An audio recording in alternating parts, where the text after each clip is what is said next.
faithfully conveying value and interpreting great books from around the world. Hello, this is Sally talking books.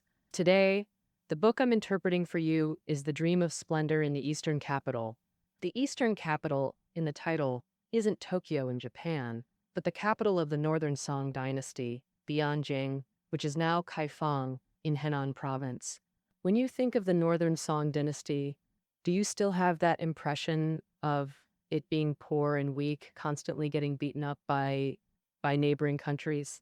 No. But what was the actual situation like? British historian Arnold Toynbee said, "If I were to choose the era I'd live in, I'd choose China's Song dynasty." Recently, time travel was a popular topic online, and many history influencers said that if they could travel back, they'd choose the Song dynasty. Why? Life was comfortable, you know? Financial writer Wu Xiaobo once said, compared to the Han dynasty, the Song had no internal strife. Compared to the Tang, it was more prosperous and comfortable. Compared to the Ming and Qing, it was more open and peaceful. Compared to the Han, Tang, Ming, and Qing dynasties, the Song dynasty wasn't very powerful, but had a high sense of happiness. Indeed, although the Song dynasty wasn't strong militarily, its economy was booming and culture thrived. The northern Song capital, the eastern capital, had a vibe like a modern metropolis. You could order takeout anytime. Hit up street stalls with friends late at night for skewers and drinks. Catch small theater shows or concerts. Buy fresh flowers daily to decorate your place. All no problem. All of this is recorded in The Dream of Splendor in the Eastern Capital. The Dream of Splendor in the Eastern Capital is a collection of notes and essays that comprehensively records the urban life and customs of the Eastern Capital during Emperor Huizong's Chongning to Xuanhe reigns, roughly from 1102 to 1125 AD. It covers everything from court ceremonies and daily diets to music, dance, variety shows, festivals, and customs, and is called the textual version of Along the River during the Qingming Festival. However, this book about the Northern Song capital was written during the Southern Song period after losing Bianjing and retreating south as a memoir and nostalgic work by the author Meng Yuan Lao. Meng Yuan Lao, also known as Yulan Jushi, came to the eastern capital with his father during Emperor Huazong's reign, lived there over 20 years, experienced its peak prosperity, and witnessed all its splendor. But after the Jing Kong incident, Emperors Huazong and Qinzong were captured and taken north, the northern Song fell, and the nation changed drastically. Meng Yuan Lao also left the eastern capital and fled south. In the south, he often reminisced about the capital's glory, but as time passed, he found young people barely paid attention to its old tales. Even when older folks talked about it, they often left things out or were biased to prevent the prosperity of the eastern capital from vanishing with time. He wrote The Dream of Splendor in the Eastern Capital. The term Dream of Splendor alludes to an emperor who once dreamt of visiting Huaxu during a nap. Huaxu refers to a fabled utopian nation, often representing a fantastical dream. Meng Yuan Lao employed this illusion first to reminisce about glorious times, and second to convey the grief of a lost nation. Though emotionally profound, Meng Yuan Lao never showed off literary flair, nor wallowed in self-pity, focusing solely on meticulous documentation. Through plain, diary-like prose, he reconstructed urban life in the eastern capital, pioneering a new genre for depicting city customs. This approach greatly influenced later essay collections like Record of the Millet Dream, Scenes of the Capital, and Old Events in Woolen. The dreamlike prosperity of the Eastern capital vanished a millennium ago, yet opening this book still reveals its dazzling brilliance and vibrant vitality. Commerce, leisure, entertainment, and folk customs form the most distinctive fabric of the Eastern capital's life and the author's primary focus. Next, I'll explore the book's content through these three key dimensions. First, The eastern capital's commercial economy. Second, leisure and entertainment in the eastern capital. Third, festivals and folk customs in the eastern capital. Let's begin with the first key point: the eastern capital's remarkably advanced commercial economy. Geographically, economist Andre Gunder Frank noted that 11th to 12th century Song China was the world's most economically advanced region, with the eastern capital as its premier metropolis, equivalent to modern New York, Paris, or Beijing. Historically, its economic sophistication was unparalleled in China's feudal era. How advanced was it? First, commercial spaces dominated. Merchants thronged the city, with residences and shops interwoven throughout. You might ask, isn't that how all cities are? But ancient cities operated differently. Residential areas, Fang, and commercial zones, Shi, were strictly segregated. Pre-Northern Song cities enforced Fang-Shi separation. Not only were these zones divided, but Fang districts had walls and gates locked at fixed hours. For instance, Tang Dynasty Chang'an comprised 108 Fang districts and separate east-west markets. Although east and west markets existed for trade, high walls separated residential and commercial districts, forcing people to cross the city for shopping. The eastern capital of Song Dynasty pioneered breaking this restrictive Fang-Shi system, removing walls around residential and market areas while allowing street-side shops, vastly expanding commercial space beyond previous capitals. Shops flourished not only along streets, but even near the imperial palace and temples, with Shangguo Temple being the most famous. Shangguo Temple, among the largest temples in the capital, served as a landmark commercial center similar to modern Beijing's Lialicheng or Shanghai's Yuyuan. It opened 5 times monthly for public trading. During temple fairs, the grounds swarmed with crowds and stalls everywhere. Candies, books, weapons, jewelry, clothes, pets, spices, herbs, famous artworks, everything imaginable. Vendors included merchants, citizens, artisans, even Taoist priests, nuns, and retired officials. Items sold by nuns, embroideries, spirit flowers, pearl hairpins, jewelry, hats, silk pouches were especially popular. Poet Li Qingjiao and her husband Zhao Mingcheng frequented the temple's art stalls. Sacred spaces became lively, secular spots, creating unique urban scenes.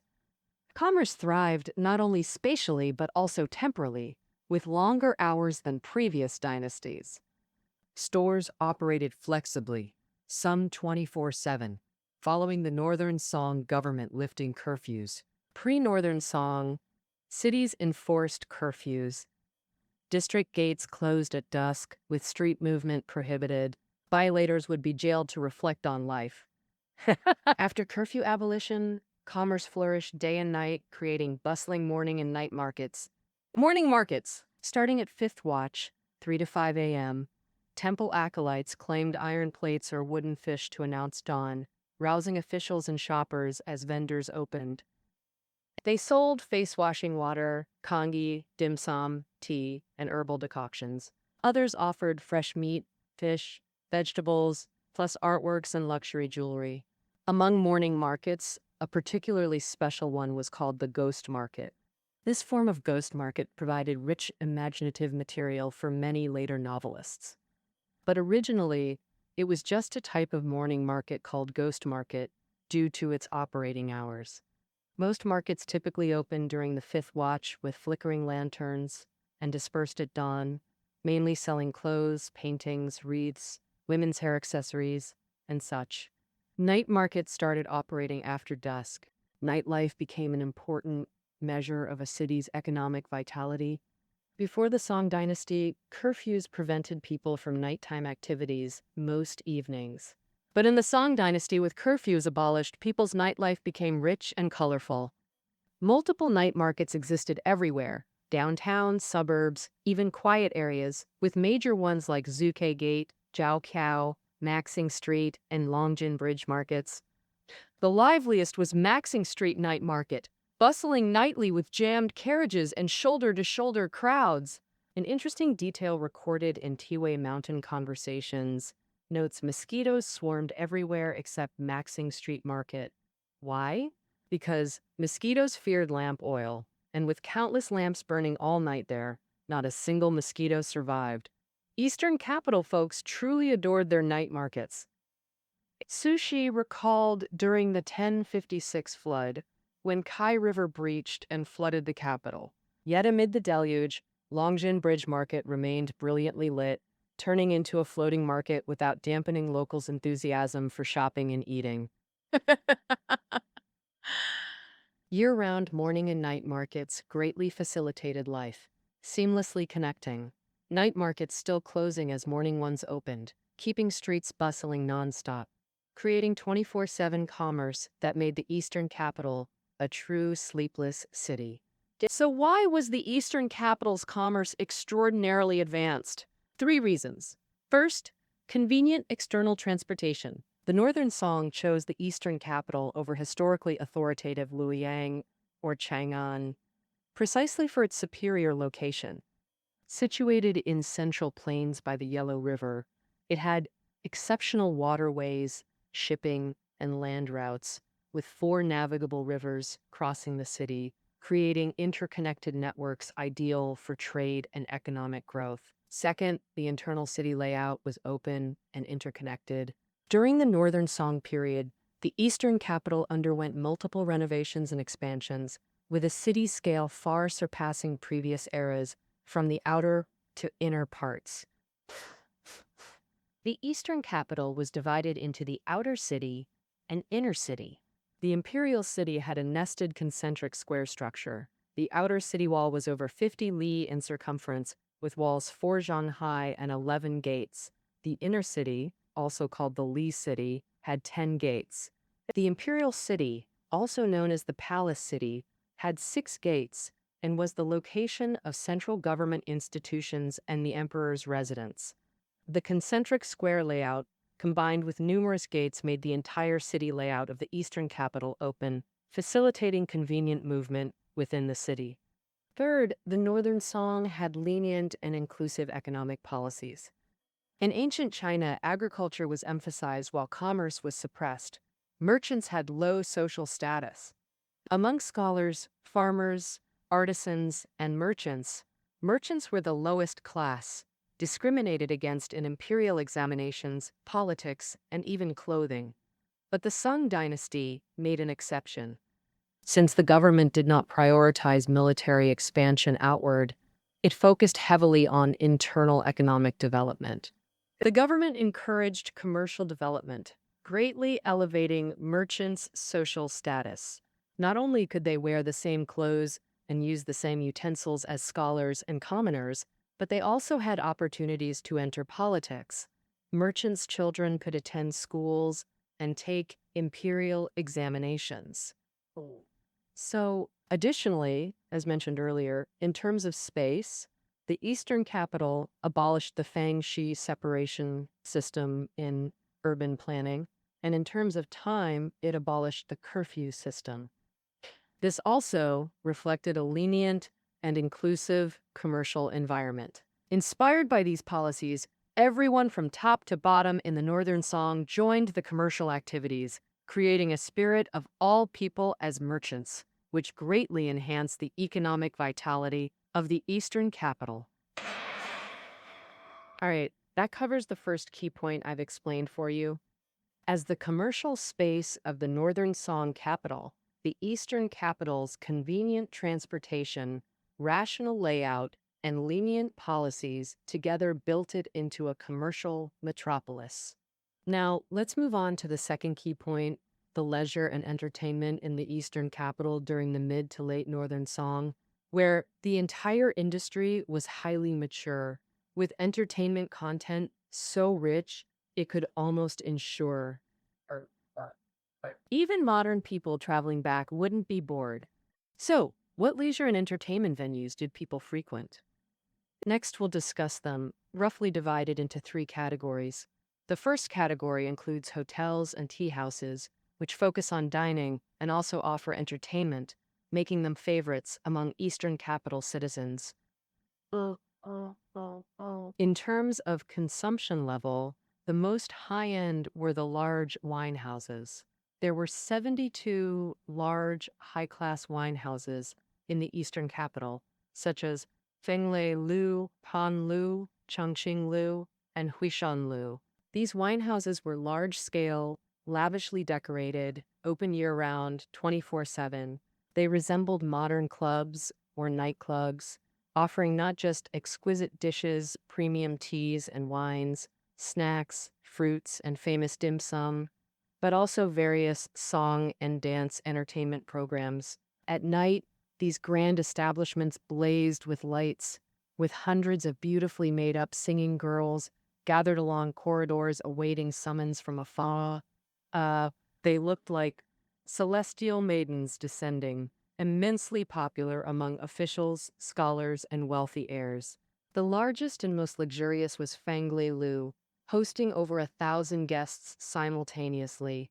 Song Dynasty elites loved reveling here.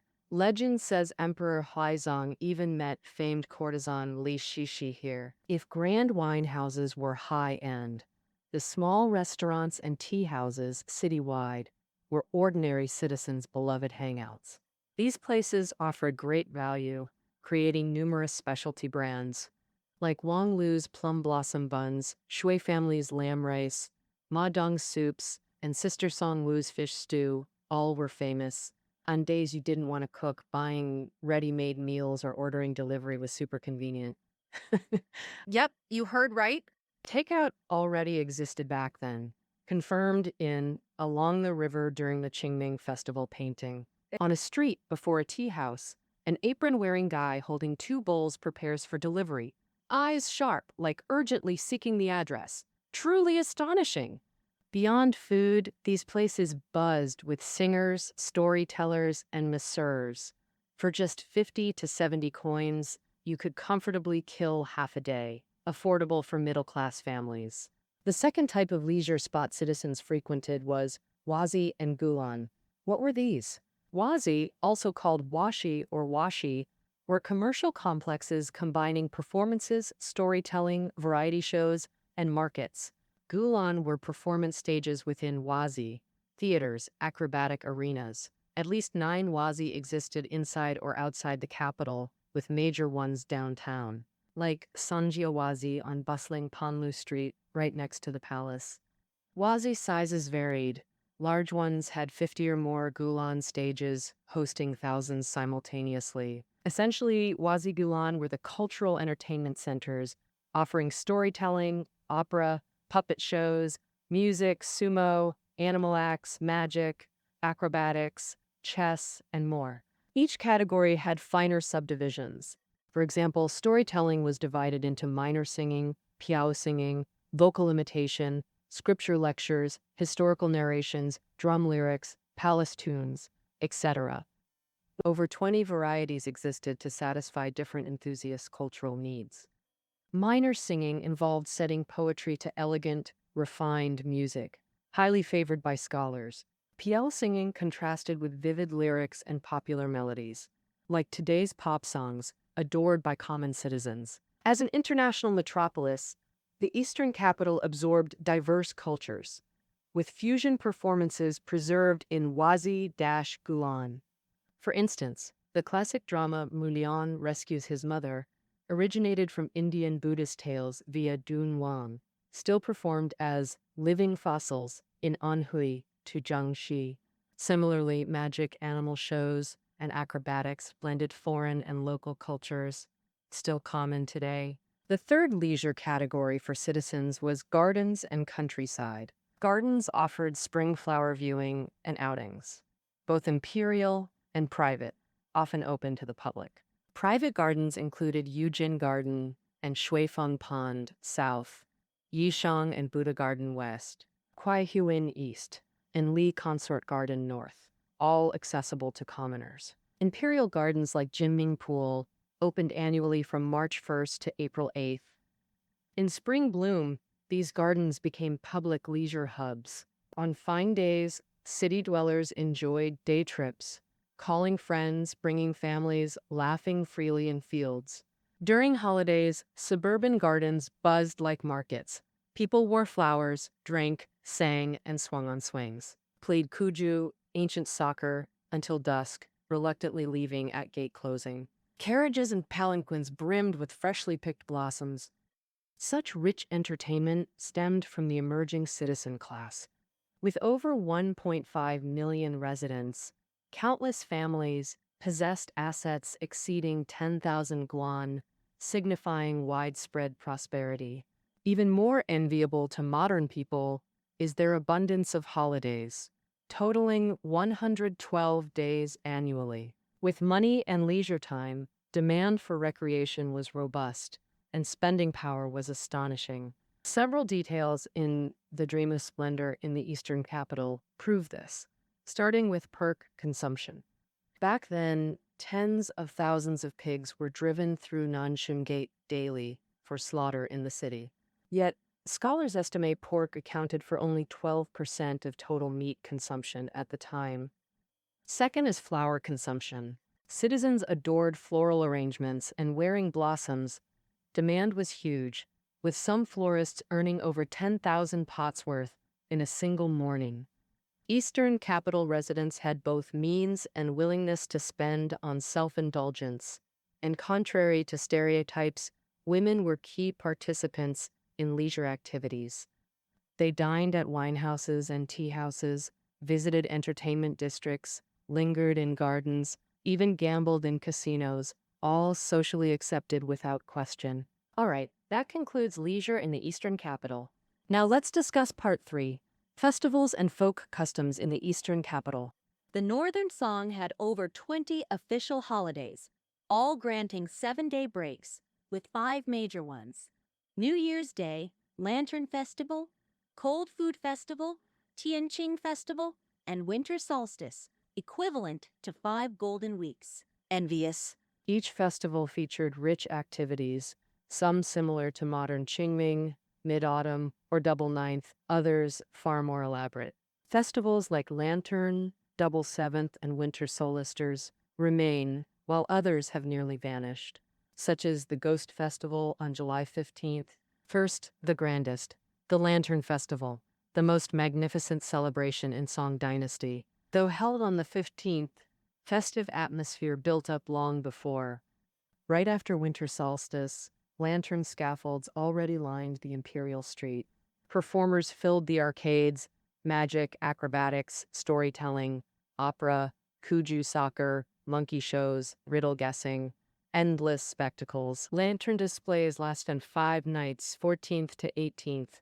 When lit, scaffolds blazed golden, adorned with graceful songstresses like celestial beings, transforming the city into an ocean of lights where east winds bloomed 1,000 trees. Fish dragons danced all night.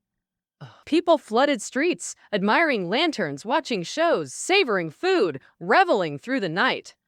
Late into the night, streets remained bustling with carriages and horses like flowing rivers, every household filled with unceasing music and song.